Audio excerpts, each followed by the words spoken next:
Las Vegas is celebrating a newfound interest in the redevelopment of the historic West Side. But ribbon cuttings and colorful murals aside, this historical black neighborhood's origin story reveals a lot about our entire city. Today on CityCast Las Vegas, we talk with Soni Brown and Emmett Gates. They're the creative forces behind the new documentary Across the Tracks, which traces the prejudicial treatment of black people in our city and the impact of segregation all these decades later. It's Wednesday, February 21st. I'm Dayvid Figler, and here's what Las Vegas is talking about.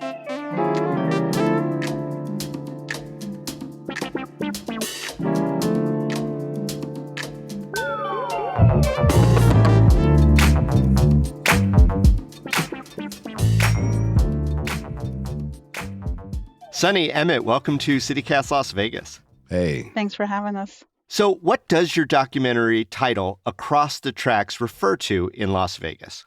Well, when you go back to the very origin of the city itself, it all revolved around the railroad, which was the perfect depot spot. Since there was water here, it was the perfect depot between Los Angeles and Salt Lake City. And so initially, the first Las Vegas town site would have been on the west side of the tracks. Okay. And so that would have been called the McWilliamstown site. But again, you know, at that point in history, we're talking 1905, water was, you could only access it through wells or, you know, stuff like that from the springs that were here. At some point, Clark, who was the actual partner to Union Pacific, the railroad, decided he was going to build a town site on the east side of the tracks. Right. We're talking about Senator William Clark from Montana, right? Who is obviously the namesake of our county. So, yeah, he decided, Emmett, I want to let you continue, to do it on the east side of the track. So what happened then? Along with that, he also bought the water rights from Helen J. Stewart. And so he was able to, put in a water system, which was very attractive. So a lot of the people who had initially settled on the McWilliamstown site moved their operations to the east side of the town site. And today we would call that downtown Las Vegas. And so over the years, the McWilliamstown site fell into disrepair as there was municipal neglect. So that's where the story starts. And that's where the tracks reference comes from. Deliberate neglect.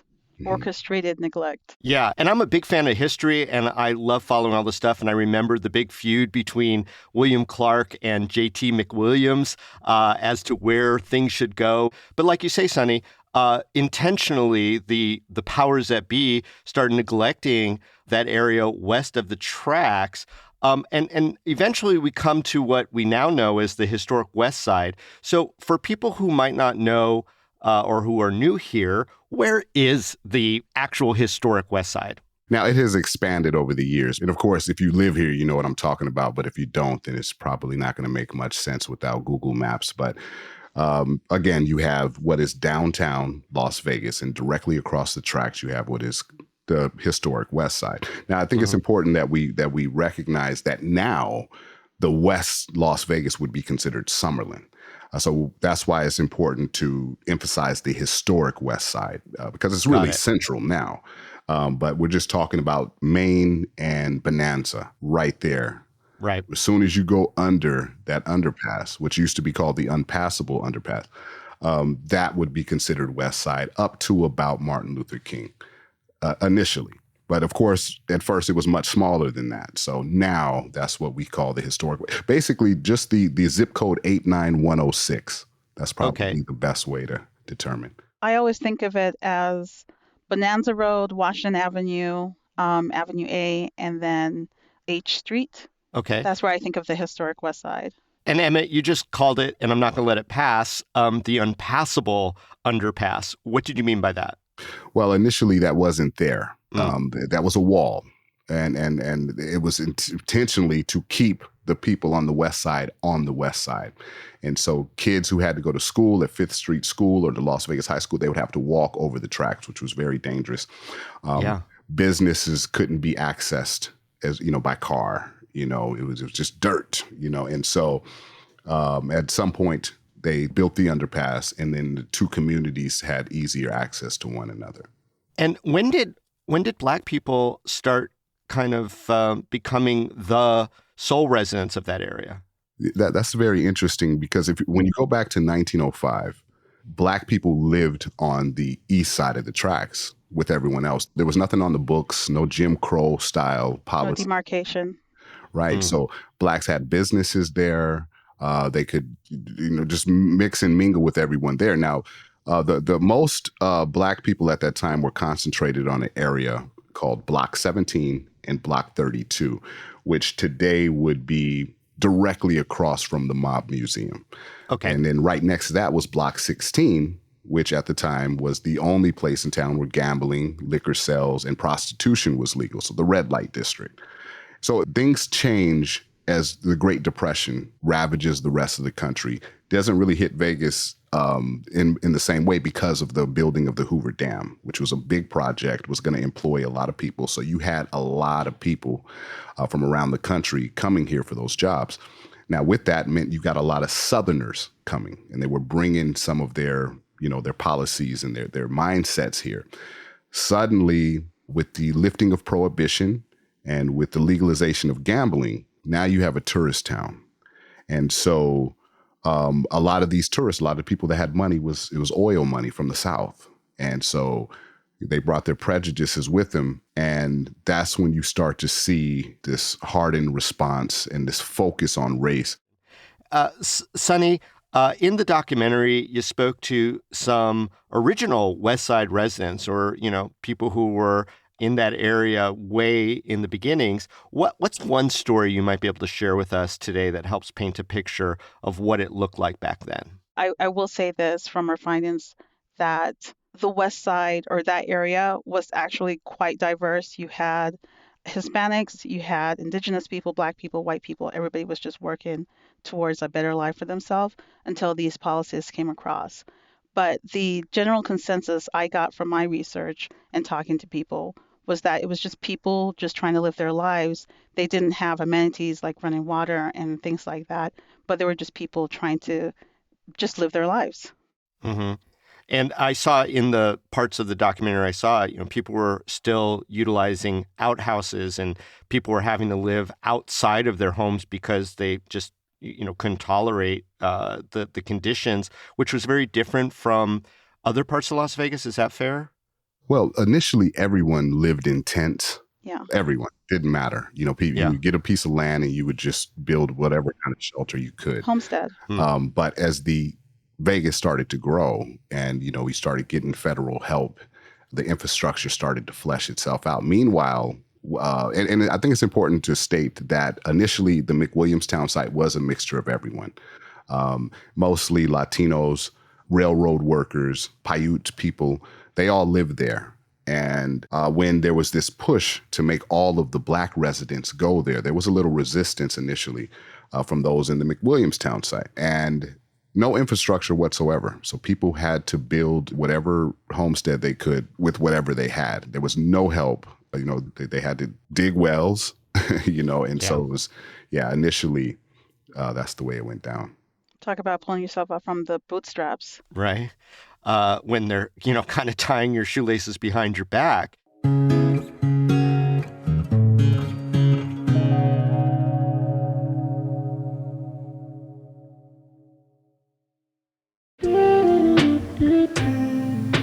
You've heard it before, and I gotta say, it drives me nuts. That trope about how there's no culture in Las Vegas. First, there's plenty of unique Vegas culture. Get over it. Second, so many arts and literary groups have been killing it for decades. One of my faves, the Black Mountain Institute at UNLV. I'm so excited that BMI has announced its new season of live events that are all free and open to everyone. The first one's this Thursday at 7 p.m. It's a reading and conversation with authors Taja Eisen and Amanda Fortini at the Beverly Theater. And there are more events scheduled too, with award-winning writers like Julian Delgado Lopera and Tanana Reeve Dew. Plus, book clubs and writing workshops, including one that I'm helping run later this spring too. BMI is a treasure, and you're invited. Check out blackmountaininstitute.org to learn more.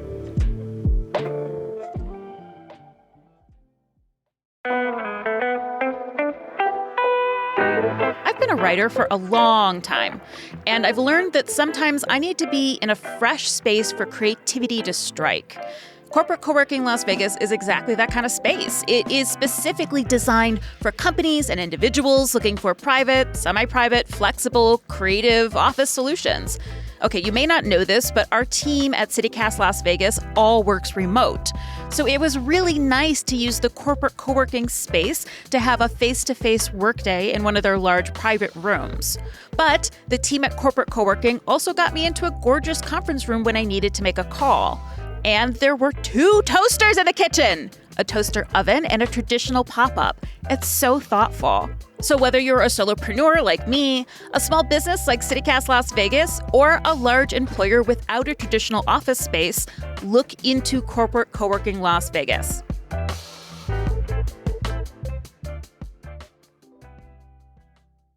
One thing from the screening that I saw that there seemed to be a particular elected official during that time who, I'm going to just say, fit the role of villain maybe more than anyone else. So one of you tell me about Las Vegas Mayor Ernie Cragen. Well, we're living in an era of accountability, historic accountability. And it's not lost on us that Cragen did make some great contributions to the city. I mean, Nellis Air Force Base being one of them. However, he just had these racist policies. Before Vegas becomes the entertainment capital of the world, he was the movie theater king, right? Like he created the El Portal. Later on, his wife would go on to create my favorite childhood theater, the Red Rock. Wow. So that's where he started to implement those policies. And what policies specifically are we talking about, Emmett? Jim Crow. But if you're Black or Latino, you will sit in a certain section. And at the same time, he was booking Black musical artists to perform, back in the 1930s. In his theaters. But if you went there as a patron and you were, of color, you were going to sit in a certain spot. And according to the elders who, you grew up, going to the El Portal, they would talk about how uncomfortable it was, how it was designed to make you uncomfortable and not want to come back. There's a famous story of Sammy Davis Jr. when he came here for the first time with the Will Maston Trio. He decided to go catch a movie once he discovered he wasn't allowed to patronize the casinos that he performed at. And he was physically attacked for sitting in the wrong place in the El Portal. Oh, wow. As mayor, did he enact any specific policies, or was he behind any pushes from a policy standpoint that created this sort of inequity within our community?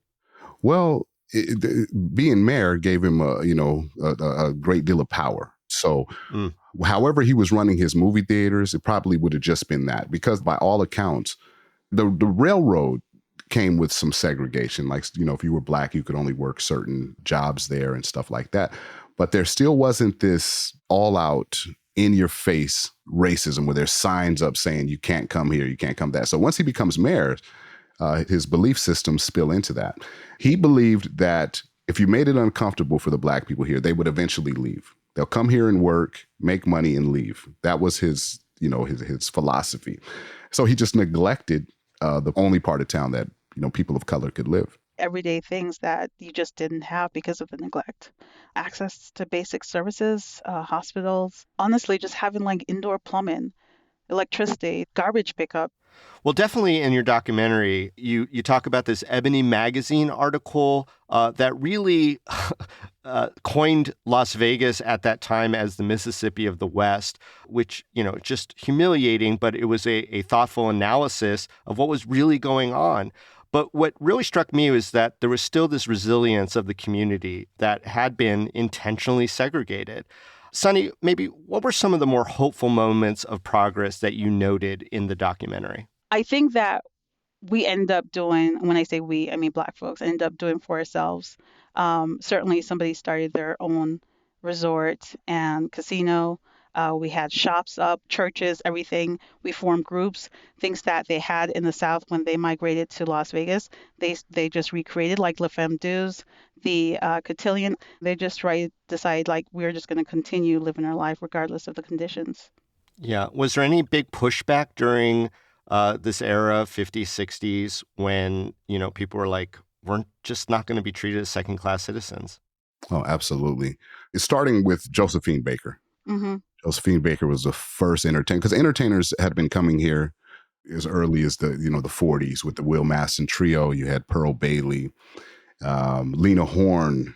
She performs at the Flamingo when it opens, and Yes. so they were performing, and in a lot of those cases, they were given the ability to stay. Like Lena Horne famously was able to stay at the Flamingo at the behest of Bugsy Siegel, although he did instruct his maids to burn her linens when they changed them out. Oh, charming. Yeah. So one step forward, 10 steps back. Right. Yeah, it was just a strange thing, and we kind of explore that in the film too. Just the history of American entertainment, and how from its inception it has been based. It always had something to do with the African American identity. I didn't know all those stories. I had heard little bits and pieces, so it's really nice to see those expanded. Do you think that there's anything else that, old Las Vegans like me, even those who were born and raised, are going to learn from the documentary? Yeah, that's the goal. Yeah, the goal is, I don't care who you are, how long you've been here, there's going to be something in this film that makes you say, I did not know that. Also, it's a very Las Vegas story. We're the city where people can come from all over the country and redefine themselves, create this paradise for their own self. I think that is not necessarily uniquely ours, but definitely we have put a stamp on it. There's so many people who came here from being oppressed somewhere else and just were able to thrive. And the West Side is a very good example of that. We have to understand that at that time, we're talking early, 1920s, 30s. At that time, Black people in the South, on top of dealing with Jim Crow policies, faced terrorism as well from groups like the Red Shirts, groups like the Klan.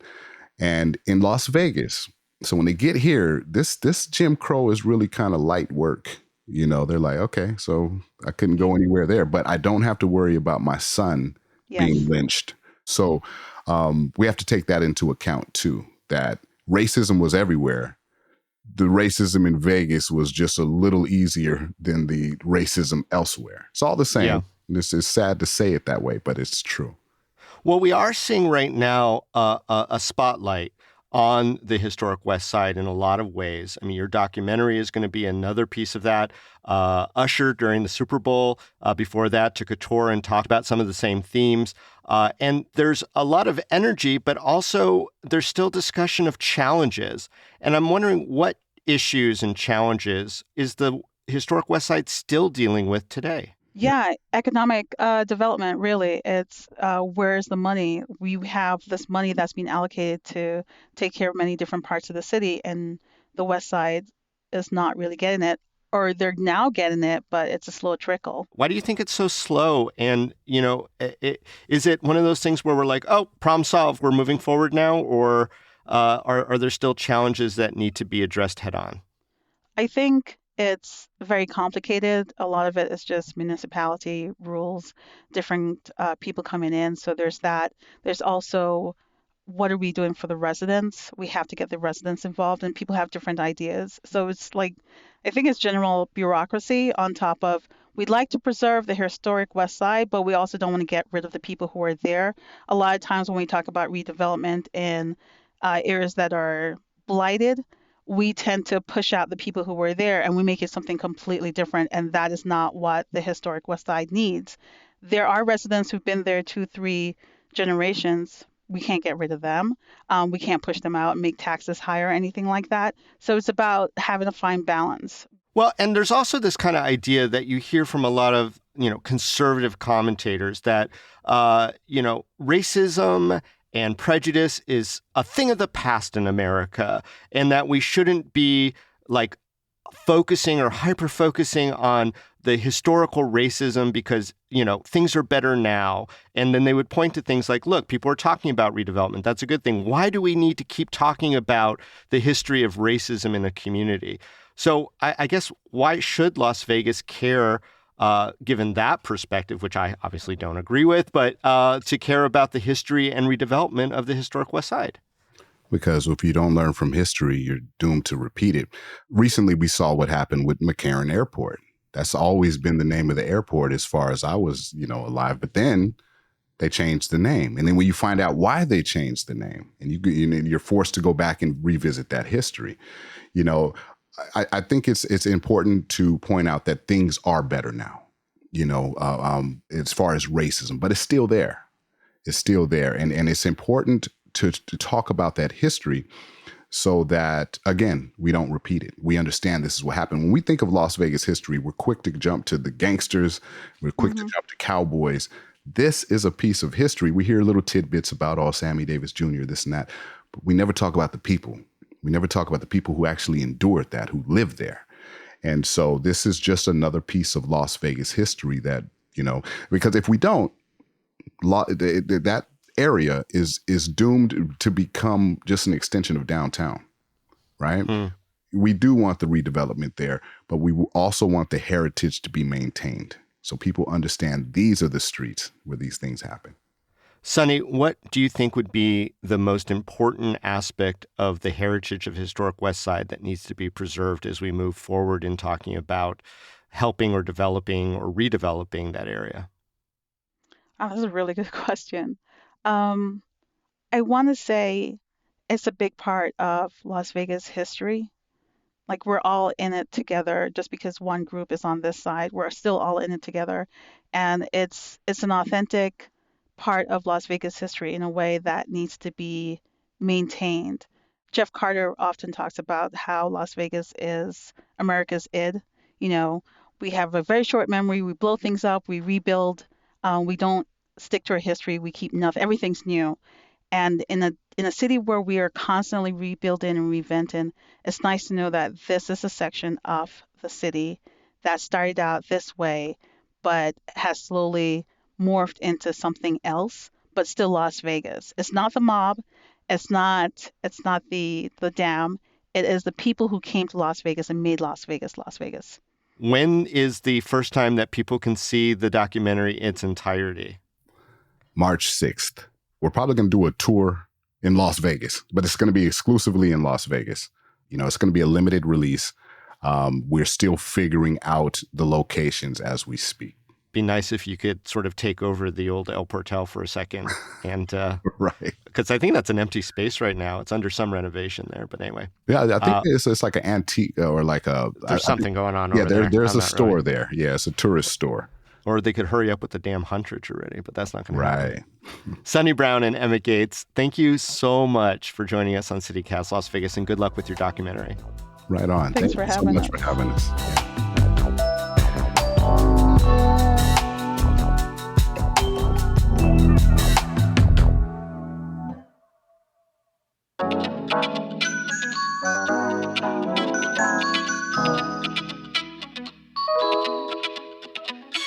That's all for today here on CityCast Las Vegas. If you enjoyed the show, go tell a friend, rate the show, leave us a review. We read every single review, and subscribe to our morning newsletter.